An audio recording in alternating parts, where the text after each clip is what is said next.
हैदराबाद में minor driving के खिलाफ ट्रैफिक पुलिस ने चेकिंग ड्राइव सख्त कर दी है।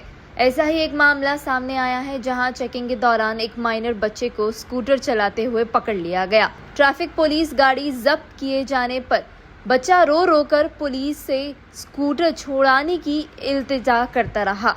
इस वाकये का वीडियो सोशल मीडिया पर तेजी से वायरल हो रहा है। ट्रैफिक पुलिस ने वाज़ेह किया कि कम उम्र बच्चों को व्हीकल देना उनकी जान को खतरे में डालने के बराबर है। पेरेंट्स से गुजारिश है कि वो माइनर बच्चों को गाड़ी ना दे, वरना सख्त कानूनी कार्रवाई और हैवी चालान का सामना करना पड़ सकता है। गाड़ी पकड़ लिया भाई, कैसा रो रहा देखो बच्चा।